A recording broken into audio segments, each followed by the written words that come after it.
How's it going, guys? This is Trey Bell, and this is Arcane Frequencies. And tonight, we're going to be reviewing the album Gravehouse by Sematary and Ghost Mountain. Sematary and Ghost Mountain, I would have to, the best way to describe them, I would say they are like a clusterfuck of so many different forms of fusions of hip hop that's been happening over the past 10 years. Like, the main big influences I can hear, specifically within like the voice of Cemetery, because that's how I discovered this type of music that they created. It sounds like this very punk, emo rock aesthetic with a Chief Keef type of twang to it. I can definitely tell Cemetery specifically is influenced by Chief Keef and like drill music, and same as Ghost Mountain. Although like I think Ghost Mountain isn't doing much music anymore at the moment, so most likely I think it's just Cemetery in the realms of like curating and continuing the sound that he created. But for the most part, when I first discovered specifically Cemetery himself, I pretty much discovered him from the Anthony Fantano Needle Drop review that he did of him for his Rainbow Bridge 3 album. And I just remember looking at that album cover and was like, Anthony was wearing a yellow flannel, so that I automatically knew he liked the album. So I'm like, but the album looks so ridiculous and crazy. I'm like, what the hell? This is it looks like a overtly edgy like horrorcore like rock metal album or something. I'm not sure what I was like looking at first. I could tell it was like in the realms of like some cloud SoundCloud rap s type of ness, but I was just very curious. I'm like, he seems to really have liked that. And then I listened to that album. Actually, that was the first Cemetery project I listened to, and I was probably gonna start with that album, but like there's already a review of it, so I feel like I wanted to go back into Cemetary's discography. And it seems like Cemetary's first output, from my knowledge, was this project that he did with his friend Ghost Mountain, who again he has his own, like the only stuff that he has is like probably a few singles, and all his main stuff is like with Cemetery, because I know the other project that he did with them was called like 100 Acre Wrist or something. And but for the most part, that's all Ghost Mountain has done before his departure from doing music. So for the most part, it seems like Cemetery is primarily running the show. But I still just wanted to dig back into like their discography and see like where this started. And so it seems like it was a collab project between two best friends who live somewhat out in California in the boonies, I guess, because I don't know, like it seems like Cemetery lives out in like the countryside, like based on like his music videos, and just listening to his music, like it sounds like countryside rap mixed with rock, trap, like distorted like 808 type of like SoundCloud vibes that you heard from 2016. And just it's like a combination of so many things that like it, it's to a point where it's just like it's so mixed that like you can kind of ignore the fact that it has like that kind of amateurish type of feel to it, which I think kind of makes it even more unique, because you can tell that like these guys are just making what they feel like and based off their influences. Because I'm hearing so many influences from Young Lean or the whole Sad Boys Drain Gang type of clique. Like that's definitely very prominent in there, but again, it's mixed so perfectly well with that Chief Keef trap drill vibe. Just definitely some intense rock aesthetics that's been happening a lot when it comes to fusing trap with rock as of late. And it's just so many thick layers of so many different fusions that it's automatically turned into a fusion of its own that I feel like can be solidified as like its own one unique thing. And that definitely little nods to some industrial aesthetics. And just from the glimpses of stuff I've heard from Cemetery, like I can definitely tell like he like, because this album came out in 2019, so he's had about like 2 years of a run of like kind of curating these very intense DIY projects and aesthetics that while to the average person may sound, not that appealing, because it's definitely not some polished stuff, like some very compressed, like song files. I can tell, from being a person who makes music, like I can tell, like, yeah, these are some compressed beats, but like it kind of works, because honestly, like, I'll have to say that if there's anything I can say, like, especially from when I first listened to Rainbow Bridge 3, Sematary is like working his way up to that black death metal type of vibe, where it's like, instead of like fusing black metal and like trap, kind of like in a Ghost main way. Not saying that's bad, but I do feel like Sematary's still implementing more elements of trap music, but using it in a way where it does have an intense rock aesthetics, especially just like the distorted 808s, just distorted almost everything, and just even the vibe.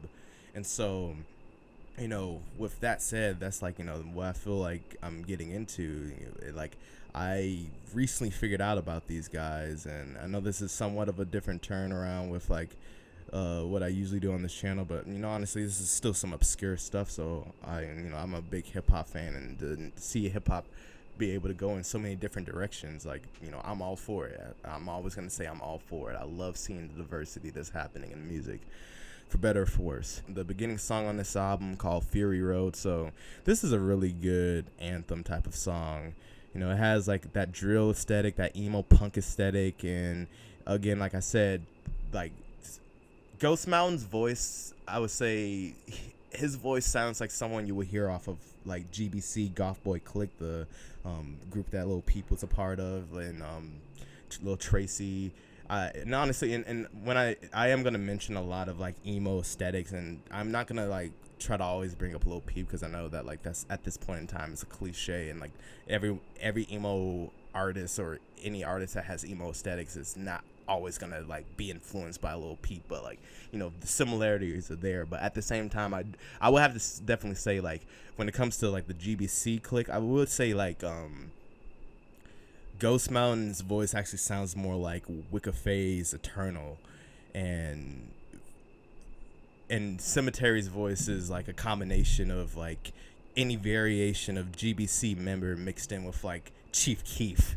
So it's like, it's an interesting combination. And again, like, the way that they even deliver their vocals has like that Drain Gang, like Blade, Young Lean aesthetic too. This is essentially what I would call like internet like rap music. Like, you can only get this type of sound from like the internet, and from like being influenced from other internet rap over the years, and how it's evolved specifically within the ethos of like the hip hop culture, now that hip hop has been allowed to be more experimental and eccentric over the years, and it is one of the most dominant art forms within music at the moment to this date, and has surpassed rock to the point where rock has to be implemented in trap music somehow to probably have a revival. This could be the legitimate revival of like some like rock music, just have an 808 there, but like, I am still getting more rock aesthetics. I'm getting that vibe from like listening to this. But yeah, Fury Road is like a good anthem, just like a good catchy hook. Like, I'm driving really fast on Fury Road. I be careful, boy, I'm in trouble mode. It's a dark night, it's how it's gonna go. Better watch your fucking voice, have better tone, or something like. But yeah, it's just like, it's really good intro, just really good catchy melody. It just sticks with me. It just sticks with me very hard. And again, even though I say they have there's a lot of similarities to, that specifically early Chief Keef aesthetic, back in 2012 when he came out with like Finally Rich or Back from the Dead. Like, that's the vibe I'm getting from the entirety of this album, the way that like Sematary is like spitting his flows, and again, along with Ghost Mountain, how he spits his flows. Like, and sometimes their voices are slightly interchangeable. I can tell the difference in them now, but when I first was listening to it, it's really hard to tell the difference. At first I thought Ghost Mountain was like the producer or something like that, but now I can tell the difference. But yeah, this is this is a very, very, very good start off to like this very interesting sound. And yeah, it's just and also the one other thing I was have to say, like, yeah, again, even though it's a simple flow, they are spitting some lyrics. Like, they are giving you some very vivid descriptions of like what they're rapping about. Like, you can tell that these guys are very influenced by like horror movies and a lot of media. So I mean, it feels like all the things that the metaphors that they're doing in this song, I can envision like a Knight Rider movie or something like that. Or Ghost Rider, whatever that Flame and Skull thing is. It's been a while since I've watched that movie, so forgive me if I forgot it. But second song is Nevada, which is kind of another like melody anthem. Still have some trap like that drill music aesthetic, and I would say this is has some similarities to Love Sosa from Chief Keef, where it's like, these bitches love salsa, oh, and I know, and fucking with them old boys. And then I listen to this and I'm like, yeah, keep a cutter like Nevada, color like Nevada, cutter like Nevada, cutter like Nevada. Not saying that he was trying to purposely sound like that song. I just can hear the similarities. But again, this definitely is another catchy, anthem, good melody, like good, like another good poignant emo aesthetic vibe going. And apparently, like, when this song is actually based off of like some kid named Nevada Tan who slit their classmate's throat open, or I think it was like a friend or something like that. Yeah, that's a pretty wild story, because at first I did not know what like they were referencing was keep a color like Nevada. Like, I was like, what do they be doing up in Nevada? Like, be cutting people? And then I realized, oh, it's about a girl named Nevada. And then and then when he says leave you in Nevada, it's just like a double entendre, like, and it made sense of. But like, yeah, you can tell these guys are definitely into like the darker aesthetics of life, because it seems like they watch a lot of horror films and probably watch keep up to date on like serial killers and stuff like that. It seems like they're probably definitely really into a lot of like just dark media, and I can understand like all the references that they make on this, like from August Underground to Rob Zombie movies. Like, they're definitely into like that horror aesthetic. So I would definitely also have to say this is also an interesting fusion of horrorcore too, which is nothing new, especially with like the recent SoundCloud wave. Like, the horror aesthetics are pretty prominent nowadays. But I would definitely say there's a very specific focus while having like very popular media involved in a lot of their lyrics. Like, they name drop a lot of movies and a lot of shows, and just conventional references that almost anyone will understand. And so, yeah, I really like that song. It's like low-key one of my favorite songs from Sematary, and just like this whole aesthetic that they're going for. And then we have the song Interstate. This is a very descriptive statement of depression and isolating habits. like like pretty much he's saying, woke up this morning, said fuck today, and just talking about all the things he hated in life, and just some pretty depressing and slightly antisocial lyrics, I'm gonna be honest. And I feel like these are actually coming from the heart. Like, again, like some similarities, like where I can tell he's influenced by like some of these like street artists, like drill Chicago artists, obviously, in the fact that in Chicago, like Chief Keef and all those like drill artists, they talk about the things that they actually do and how they feel, and like usually like the negatives of their lives, and it feels like he's emulating that way, just that same aesthetic, just like in a different way. Instead of like being in the hood and being in the streets, he's out in the boonies somewhere, just like around a lot of livestock and like open fields and not much to do, and just bored with your life and wanting to get out. And I mean I can tell, because like I looked at a Cemetery Instagram live, and I could tell he really does not like how his life goes. It's just like, he says he just like wakes up every morning like angry, even though he's like still doing stuff. Like, it's just like, I feel it. I feel there are some authentic feelings, despite if you think this is like kind of gimmicky or meme-ish. Like, I do feel like that these guys actually feel this way. and it's nice that they are able to express it in this way through music instead of like actually probably doing this stuff. But who knows? Who knows? Oh, overall.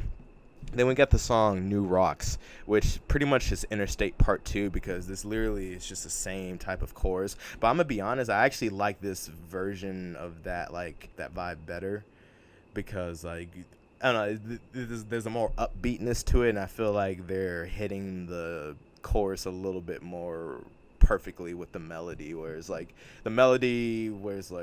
you know, I'm a record son on your damn brain. Set of it's none of that same. Woke up this morning and said, fuck that. I feel like they're just hitting it a little bit better on this and than the first one. But the first one, I feel like they were definitely having more, you know, poignant descriptions of like how they actually feel about their lives. So, you know, I feel like these songs go two and two together. Kind of like, you know, Kanye's Father Stretch Out My Hand Part 1 then Part 2. That's kind of the same vibe I'm getting from like those the third and fourth song. And then with the fifth song we got Goat Man. And again, this is like the one thing I want to say about this album is that it has a lot of good catchy melodies, and being a person who makes music with a lot of catchy melodies and my stuff, I really appreciate this album. I really do, because it just, like, even if it's not, like, even I can still listen to a song and it can't be my favorite, but at least it'll still have a melody that I can sing along to. And like Goat Man, I would definitely say is one of the more strongest melodies on this album.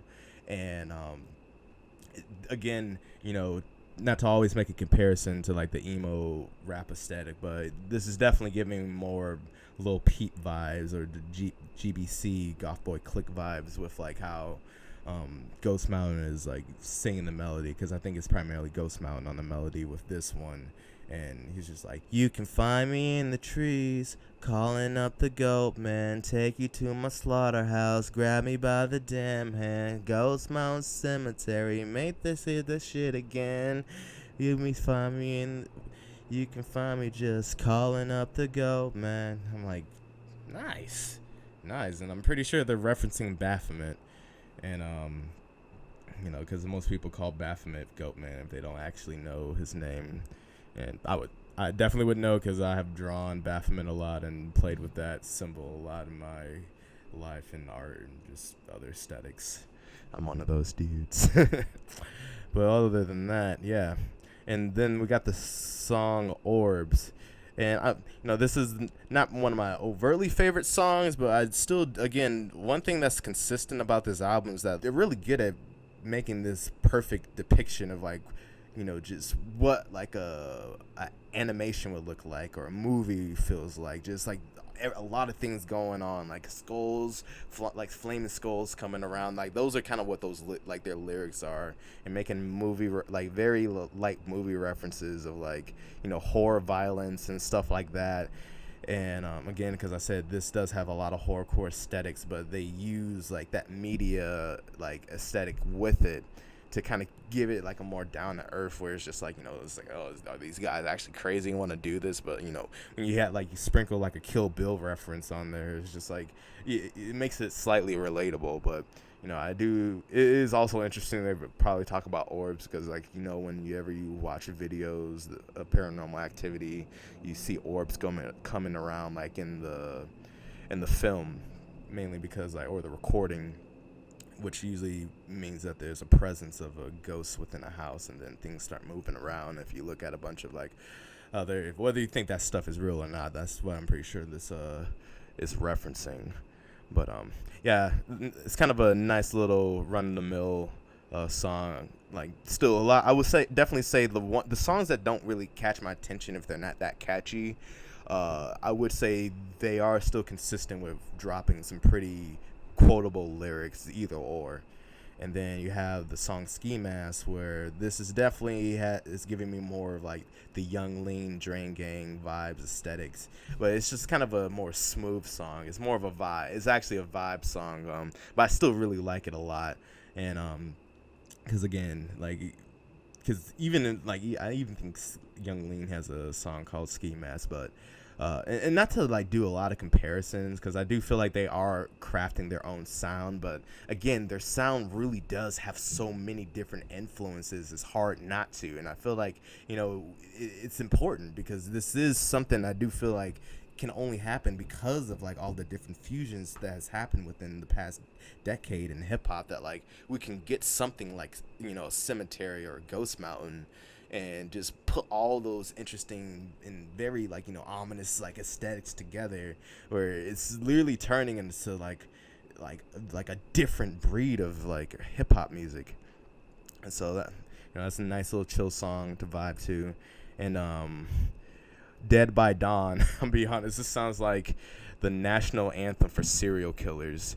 Again, they're very good at dropping movie references. The fact that they dropped like a Jeepers Creepers reference of like the Jeepers Creepers monsters truck and stuff like that, and how they're gonna use that to like come get you and, kill you and like leave you dead by dawn. I'm like, man, like honestly, I want to like watch some horror movies with these dudes, like because they are literally like bringing up all aspects of my childhood when it comes to like the movies I've watched, because like my grandma was a movie buff and let me watch a bunch of horror movies and rated R movies. Probably shouldn't have, because like my mind's kind of messed up from all like the crazy stuff I've seen, like The Omen, Exorcist, Poltergeist, like all those movies. So yeah, a lot of these references, like, and I feel like that's why I like this album. It's like they're just referencing a lot of good movies that I would have never thought have been referenced in a rap song or of any sorts. And so, yeah, Dead by Dawn, yeah, the national anthem for serial killers. That's how I'm going to coin this. All right, then you have Fury Road 2. So again, like this also feels like another version of this. Well, this is a blatantly another version of the first song, Fury Road. Whereas like with this song, it doesn't have as catchy as a melody, but again, it does have some very poignant lyrics. And also like one thing I forgot to mention, like throughout this whole entire album, they really express how they do not like cops. Like almost every single song, or at least every other song, makes a reference to like saying "fuck the cops" or "I'ma kill a cop today." And I'm like, so we know what side they're on when it comes to like, all the political shit. Like they don't fuck with cops. Cemetery and Ghost Mountain, they aren't. Well, primarily just Cemetery at this point. He's not on them. He's not with the cops. And like, fuck a cop. So I thought that was like a very interesting thing to quote, because they really are pretty consistent with that, like saying kill, like fuck the cops. But yeah, Fury Road 2, again, like this is another example of how I feel like rock and rap music is merging a little bit more perfectly together, where it's just like, dude, like this has like this still feels like a rap song, but also gives me the same power as like what a rock song would like exude. So again, I feel like this is one of the ultimate fusions when it comes to like the SoundCloud hip hop trap aesthetic, and I'm just here for it. And also another aesthetic I forgot to mention that is pretty prominent in this. Again, it does go in the realms of the sound, like what people consider like the dark SoundCloud wave. Whether it's like Suicide Boys, Lil Peep, XXX, or any of that, like or such Hollow Water Boys. They're also like, I forgot about the witch house genre, which I would say was kind of the starter before all that came, because that was like back in the early 2000, well, like literally like 2010s to like as it continues, like literally 2010 going forward. Like that's where all that like kind of dark aesthetic started, like within hip hop. And not to say it started there, because like you can trace dark aesthetics in hip hop all the way back to like, well, literally Eminem or Brother Lynch Hung or fucking like 3-6 Mafia.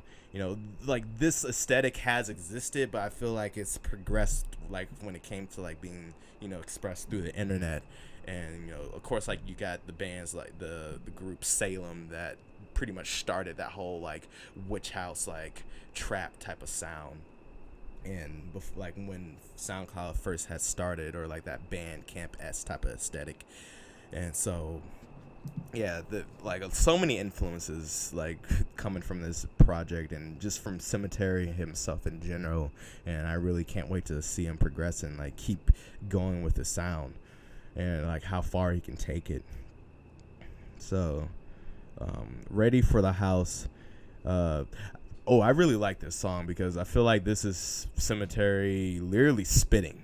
Like Cemetery and Ghost Mountain, they're spitting on this track, and like it's aggressive. It has a more aggressive like tone to it, where it's just like, hold on, let me see if I can get a jog my memory. Yeah, so it's just like, I'm the ghost man, coming in your house. Fuck the whole world, running in a mouth. I'm not getting the lyrics right, of course, but like, yes. Hold up, I'm gonna get the lyrics right. Oh yeah, so the lyrics are, I'm in the earth, man, I'm in the haunted mound, I'm in the grave, man, we're coming in your house. Call me crooked, man, he split the whole town. Fuck the whole world, burn it all down. We got the blades up right now. Stitch my arms, we come up on the ground. I don't feel good, ready for the house. Let it go. Cemetery Ghost Mountain. Something like that.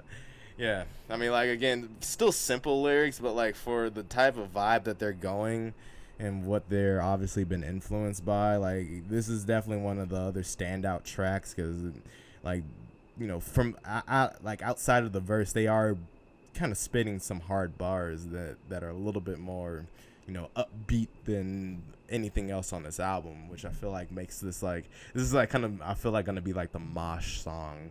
Like you can mosh to probably almost everything in this album. Like with music today, as long as you got those 808s, you're gonna mosh to anything. But like this is definitely one of the songs I feel like people want to probably get wild to if this was played at a show. And then got the song Stand Your Ground. This is one of the more run-of-the-mill songs for me because it just still has like, it has more of the similar flows that you hear off of all the other songs that's been on this album. And I've liked most of the songs on this album so far, so it just seems like this is just a more, you know, lazier version of like what I've already like and have been getting. Still has a good melody, but I would definitely have to say I do like the August Underground reference that's in the chorus, because it really does get, like, again, I already mentioned all the horror movies and media, like they put into their music. So yeah, and that's a pretty violent movie. If you have not seen August Underground or any of like the movies out of that trilogy, be warned. It's pretty disgusting and almost looks like it's real. Like it's some trailer park like serial killer friend murderers just going on a rampage, just doing some downright awful shit. Like that's oh man. If you want an overview of that movie, then go to Horrible Movie Reviews, dude. He's kind of like where I discovered that shit, like when I was like a teenager back in high school. Like, you know, when it comes to like movies like Human Centipede, Serbian Film, like it's in those realms, except a little bit more darker. Maybe I think there's an iceberg type of concept with like those types of movies, and like it's definitely in the more bottom category. Whereas like it's wild, but the fact that they reference that type of movie lets me know what type of shit their minds have seen. So they're into some pretty hardcore horror shit, and I'm getting those vibes. Like, despite if you think like some of the aesthetics of like their music is cheesy or a little gimmicky or meme-ish, especially like even looking at their like album covers, it's some very simple stuff, but like I would say like that's the aesthetic that they're going for, because it has been done in rap music a lot, and you know, especially like the 90s, you got like album covers like back in the 90s, like Juvenile, like the very overtly used like computer generated like Photoshop type of aesthetics, where it's just so much, and like they're obviously cut and paste inside of like a red room, but it goes with the, like, that is an aesthetic that has become like kind of official at this point, and I feel like they're using it well, and like that's kind of like the vibe of the album cover definitely gives me the vibe of like this, and even just looking at most of like all of Cematary's like work, it's just like, yeah, he's pretty set on this type of aesthetic. And then we got the song, the last song, Broken Angel Hospital. I'll be honest, like I'm kind of neutral about this song. It definitely does feel like it's a ending song, but I do feel like, I'll be honest, I feel like Dead by Dawn could have been a better outro, to be honest, in my opinion. But still, I do fuck with like how long the song is, and feels like they're all getting out like everything that they have to say. Because I'll have to say, for the type of music that they're making, they really are putting out some lyrics. Like they have some pretty consistent like and diverse lyrics. Like it's not like I'm listening to something where it's like it's just the hook and then a few bars and then the hook again. And it's like, it seems like they're actually trying to paint like a story for you, even if it's like mostly fantasy, hopefully. Like I do feel like they literally are trying to like create like this movie in your head with like all the lyrics that they're saying, because like the vibe is consistent enough where it's like every single song really is making so many quotables, so many different statements that like I'm like, dude, like they have studied hip hop, at least within the realms of like the past generation, or like they're telling a story with this and implementing all these different forms of like media. Like, yeah, this is exciting. This is refreshing. Like, and yeah, overall, that's the album. I really like this album. I really like what Sematary is doing. I really liked his Rainbow Bridge 3 album, and I need to like listen to more of his like other Rainbow Bridge and like stuff, because like he's only been making stuff since like 2019, so he's a pretty recent like anomaly when it comes to this whatever he's trying to like curate with this new form of hip hop. And I'm not even sure he's trying to curate anything. It seems like he's just being himself, and this is just what comes out of like his experience. And for an artist like me who does similar things, like sometimes I make stuff where people say it reminds me of this or that, and reminds them of this or that, and I'm like, oh, that wasn't intentional, but like, yeah, I do like that stuff. So I feel like that's what we're getting. I feel like Sematary is just like a young dude who lives out in the boonies somewhere, and is really influenced by hip hop of this like past generation, and wants to emulate that in his own way, because like he really wants to like put out his life story, because it seems like from the most part, dude, like he's mixing Benadryl and vodka and throwing blood up at McDonald's. So I believe that he probably is doing that type of stuff, especially if he lives out in a very isolated area where you have nothing to do. And I do know what it feels like living in like a area where not much is going on in a town. It's not as exciting as like the major cities. Like I get you, man. I used to be surrounded by cornfields, bro. And also like the movie Children of the Corn. I also saw that reference. So it's just like I fuck with Cemetery. I really fuck with like how he's just putting himself out there and just being real, and just kind of just creating his own little world with like this music. And hopefully I do want to see this dude's music expand and like start a like new movement, a new culture. So for the most part, I would just have to say the Grave House review when it comes to Ghost Mountain and Cemetery and the Grave House album. I like you. And with that said, I'm Trey Bell, and I am out.